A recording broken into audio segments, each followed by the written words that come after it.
प्रिय साथियों, आज एक हम विशेष विषय पर बात करेंगे जिसे हम कुछ योग के संज्ञा देते हैं। जो चंद्रमा से बनने वाले योगों के विषय में आज हम बात करना चाह रहे हैं।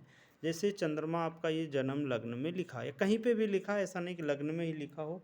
तो कहते हैं कि चंद्रमा से दूसरे भाव में सूर्य ना हो। क्या ना हो? सूर्य को छोड़कर कोई भी ग्रह हो। अब यहाँ पे कोई भी ग्रह हो, सूर्य को छोड़कर कोई भी ग्रह हो तो उसे सुनफा योग कहते हैं। यानी कि चंद्रमा यहाँ पे लिखा है, आपकी जन्म पत्री में चंद्रमा ये लिखा है।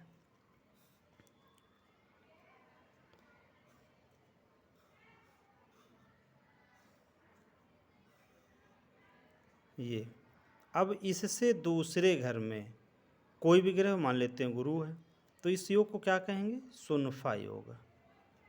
कौन सा योग कहेंगे? सुनफा योग कहते हैं इसको। अब यदि चंद्रमा के 12वें घर में कोई ग्रह हो, यहाँ पर कोई ग्रह हो, मान लेते हैं यहाँ पे गुरु है, तो इसको अनफा योग कहेंगे। सुनफा और अनफा योग कहते हैं।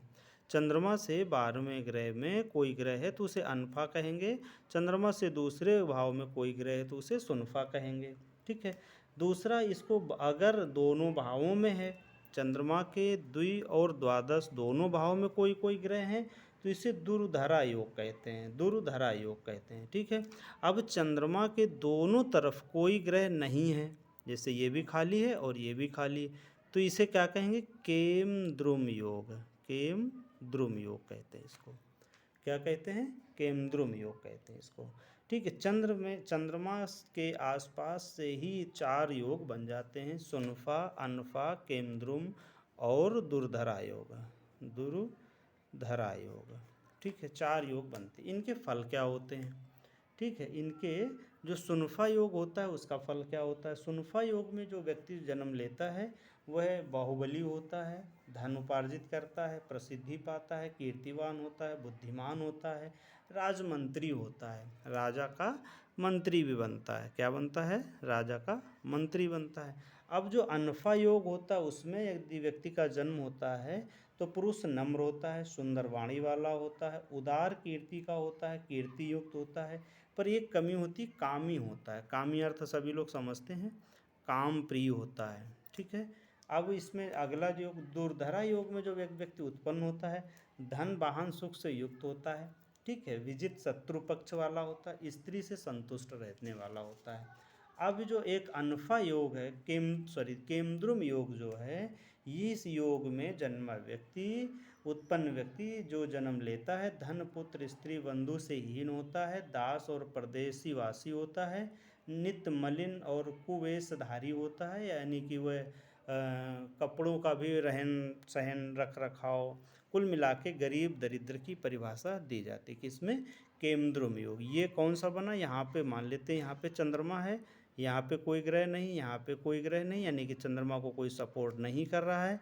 जब कोई सपोर्ट नहीं करेगा तो इसे हम क्या कहते हैं? केमद्रुम योग। ठीक है। केमद्रुम योग में जन्मा व्यक्ति दरिद्र होता है, गरीब होता है, मलिन होता है, गंदे कपड़े पहनता है ना, और उसके घर द्वार स्त्री बंधु उसका साथ नहीं देते हैं। इस तरह के हमारे शास्त्रकारों ने लिखा है। पर अब इनके कुछ भंग योग भी होते हैं, जैसे इनको इस योग को भंग भी कर रहे होते हैं, यानी कि इस योग को निष्क्रिय भी कर रहे होते हैं।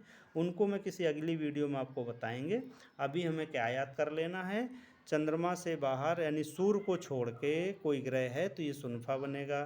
चंद्रमा से पीछे अगर कोई ग्रह है सूर्य को छोड़ के तो अनफा बनेगा।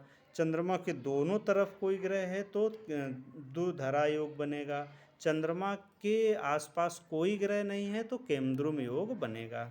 अब दुर्धरा में पाप कर्तरी भी आ जाता है, पाप कर्तरी योग भी आ जाता है। ठीक है। किसी भी ग्रह के कोई ग्रह है, उसके ग्रह के बाजू में 2 ग्रह पापी ग्रह होने चाहिए। कैसे हो? पापी ग्रह हो तो उसे हम पाप कर्तरी योग भी कहते हैं। ठीक। इसके विषय में फिर आगे चल के मैं बात करूँगा, बताऊँगा, और भी योगों के विषय में विशेष जानकारी देने की मैं कोशिश करता रहूँगा। ठीक है।